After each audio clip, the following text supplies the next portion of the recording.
Hey guys, welcome to another video regarding the Mercury Tower of Power slash Concord boat series. We've kind of morphed it into the motor and boat as a whole combo and just continuing on the series because we're doing work now to the boat so that we can get this motor and boat combination on the water. So, it is June 1st today. We've already missed Memorial Day weekend. Why is the boat not in the water? Quite frankly, it's difficulties associated with COVID-19 could probably be blamed for some of this, but what I'm going to share with you right now is beyond the pale, I would say. So, let me start by saying one of the two items that I was waiting for is a new steering rack slash cable assembly for the boat. So those of you who've been watching the series right along know that original one that was in the boat there, I tried messing around with it, trying to free it up, and it just seized up tight. So, piece of junk.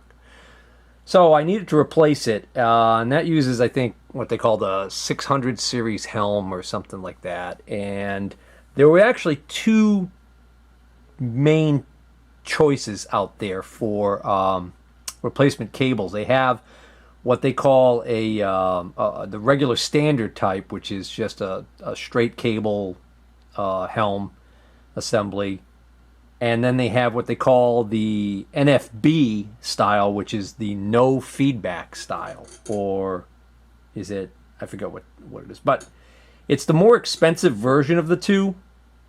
So what it does is, if you don't have an NFB helm, what happens is any torque on the motor, anything that could cause the motor to turn suddenly, you'll feel that in the steering wheel.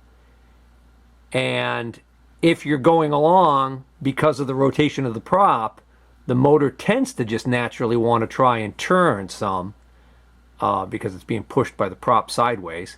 And so if you let go of the steering wheel, it's natural for that cable to move the steering wheel in that direction. So you're pretty much going to hold it all the time, which is a good idea anyways, but getting past that, the no feedback version is a more expensive version. It isolates you from having to feel any of that shock or anything from the motor, from the steering system. Does that make sense? Okay. So it's a more expensive version. So when I was looking online, brand spanking new ones from like C-Star are pretty darn pricey. They're typically over $300 for, I think, the NFB one, and then I don't remember how much the other one was, like maybe $250 or somewhere around there, because you can shop around. So then I was looking on eBay for deals, and I found somebody out in California who has or had a SS151/SS152 NFB rack and pinion steering system, the one that I basically want for my boat with the NFB. And they had, I forgot how much they were selling it for, but they had a best offer on it. It had been up for a while. I took a chance thinking maybe the guy would feel like unloading it, and I put in an offer of $120 for it, and he accepted my offer, and then it was 60 some odd dollars to ship it. Let me get to that exact number, because it does actually matter, especially when I show you what the post office did to this thing. So this came parcel select ground. I actually don't know exactly what he paid for shipping, but my shipping charges were $64.04, and then I also had to pay tax. So it came to a grand total of $191.54. Still a good deal for this if it is not damaged and complete. So here's what's really beyond the pale about this whole thing. Today is June 1st. You're probably wondering, why did I wait so long to order parts for the boat if I intended to use it for Memorial Day weekend? Well, here's the rub. I ordered this and did this deal through eBay. I paid for it on August 30th. I'm sorry, April 30th. August. April 30th.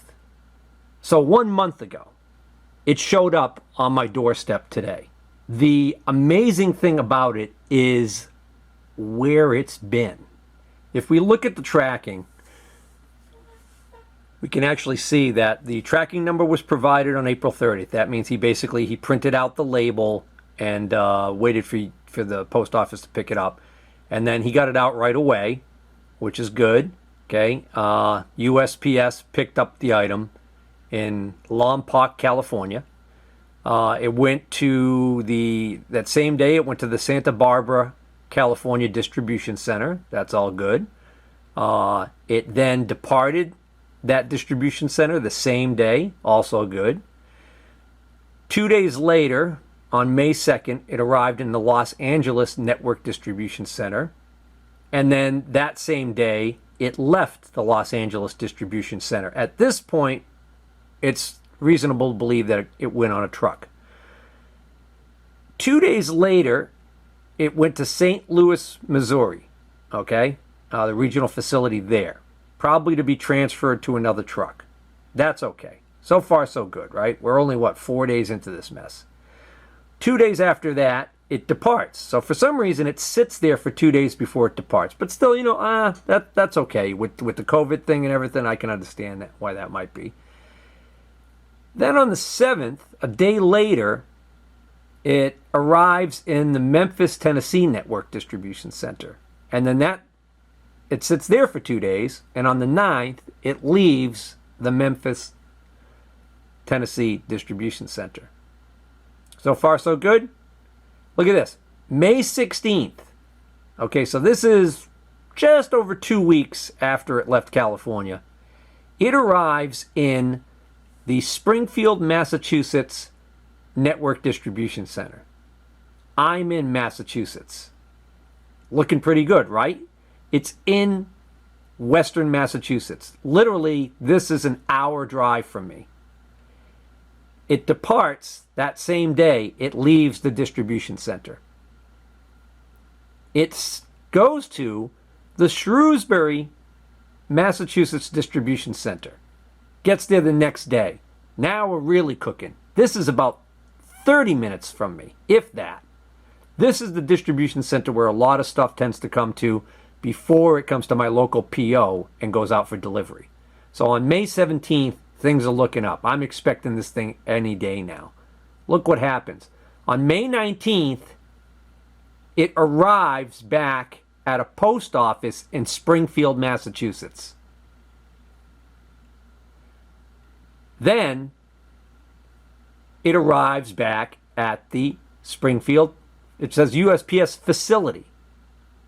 Goes back to there, okay? Then it's forwarded. Doesn't explain where it's forwarded to, just forwarded. And then, that's on May 19th. And then on May 22nd, my package shows up in Jersey City, New Jersey Network Distribution Center. Jersey City, New Jersey. So, you with me so far? Comes to Massachusetts, hits a couple locations here, but not my house, and then goes to New Jersey. Then, 4 days later, it arrives at the Southern Connecticut Distribution Center. Well, okay, getting warmer. Back closer to Massachusetts than New Jersey, that's for sure, right? And then it's in transit to the next facility on the 30th. And then on the 31st, it's processed through the Shrewsbury, Mass facility, and then arrived at regional destination facility on the 31st, and then it goes to Webster, which is one town over from me. Yippee. Out for delivery, delivered today, June 1st. So this thing has been in and out of, well, mostly in the care of the U.S. Postal Service for about 1 month. Well, I mean, literally 1 month, right? It's June 1st today. It shipped on, it was received by the post office on April 30th. So all of May, it spent bouncing around the U.S. postal system, bouncing around the country. So, are you ready to see what it looks like? Anybody want to take a guess? And here's how it arrived today. Now, it might not look that bad in the camera on first glance, but right off the bat, the thing I noticed is that this thing has been crushed a lot. It's got a big sway back here, and it's got a big sway back here. Okay? On this end, this corner has been badly crushed. You can see it's all deformed. There's a hole here I could stick my finger in, and there's one on the back side I could stick a finger in.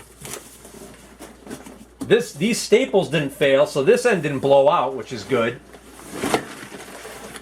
Did you hear that noise in there? Yeah. So this is all blown out, okay? But the biggest problem that I see right now, and there's a big hole here. I'll show you here. We got a big tear here, so something punctured it here. All right. But here's what's scaring me the most. Look at this. Look how this is just completely blown open. And it's crushed here too. And there's this black tape stuck on here.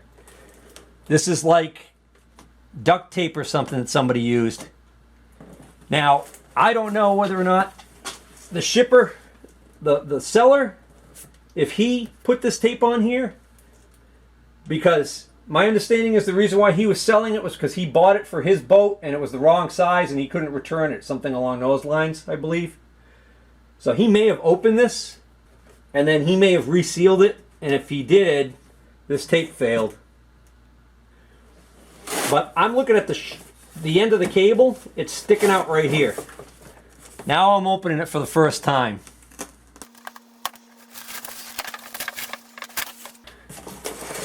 Make sure this is in frame when I take it out.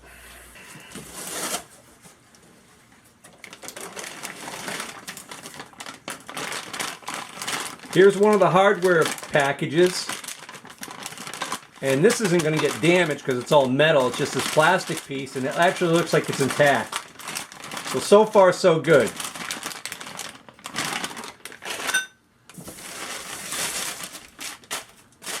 That's all that's left in this box for any... If there was packing material in here, that's all that was in here. By the looks of it. Here's package number 2. So far, I don't see any damage on this thing. This is the actual helm. This is the steering wheel goes on here. This goes under the dashboard, and the rack attaches to this. All right. Good. This is the actual cable and rack. All right. And then there's this, and the rest of this box is empty. What the? Holy mackerel? Are you kidding me? You guys heard that stuff I heard rattling around in there? Okay, now that box is completely empty. Look what was in there. This unidentified, as of yet, unidentified plastic thing. But this is what's really blowing my mind. Some sort of a shell or nut or something. I don't know what. That's bizarre. Huh. So let me see what's up with this. This actually looks like it's okay.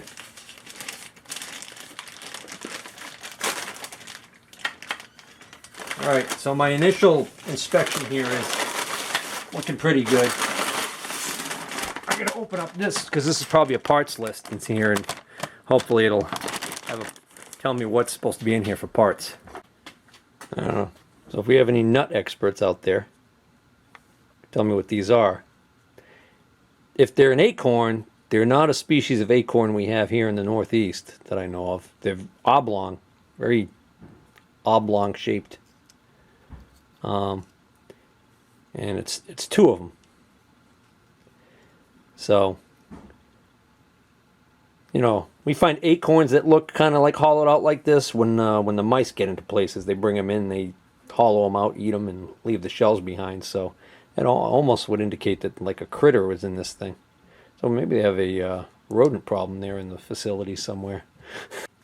All right, well, before I open those sealed bags, I'm going to, which will render this unreturnable, most likely. I'm going to inspect this, because this just has a twist tie and a bag stuck over it. Because if this unit here is okay, then I think everything else is okay. So this looks all right.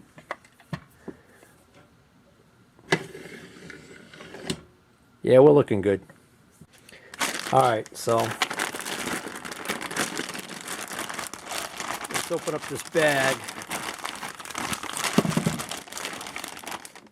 Get that sheet out. Hopefully it's a parts list. Yeah, I wonder whether or not the seller packed this stuff, because I just noticed these are food saver bags. It seems like an odd thing that the manufacturer would use. I wonder if he packed all this. Instructions, note about your whatever thing here. Instructions.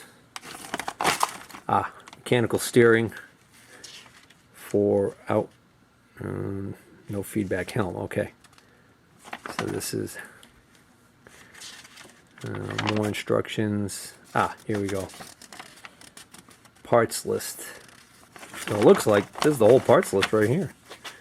So we got the helm assembly. Let's see, items 2 through 7 supplied with the bezel kit. 8 through 9 installed following the cable instructions. Okay, so that other bag is probably the bezel kit. Does that make sense? So the helm assembly, I'm thinking, is this big fella here.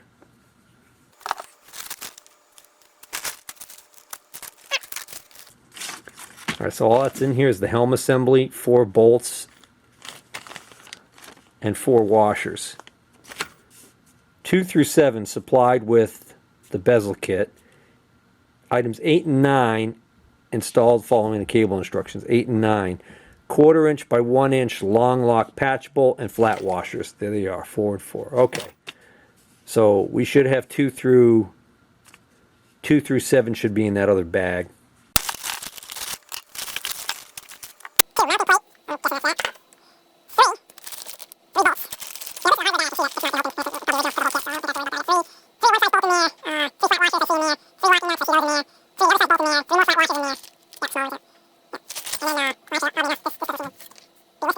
Unless this is considered part of the helm assembly. Well, that's weird. Oh, use only with NFB helms. Okay, I don't know.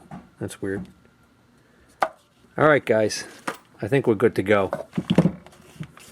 As far as, well, I mean, let's put it this way. At this point, why can't I turn this? That's weird. Well, I'm sure it has something to do with the design. Oh, spoke too soon. The threads are damaged on this.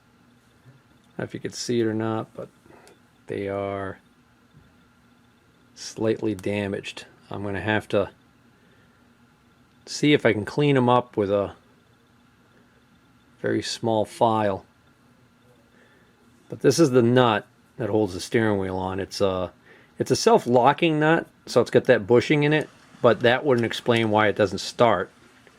In other words, it would be normal for this to be hard to turn once it gets to the point where this bushing material's on the shaft, but it should just screw right on, and it doesn't, which means that the threads are damaged. So this thing must have been bashing around against the other parts inside that bag. This probably should have had a plastic sleeve or something on it to protect it during shipping. Maybe when it came from the factory it did, and maybe when he repacked it in the food saver bag it got misplaced. I don't know. I think I should be able to save that. I do want to see whether or not this thing turns okay though, just in case something else got damaged.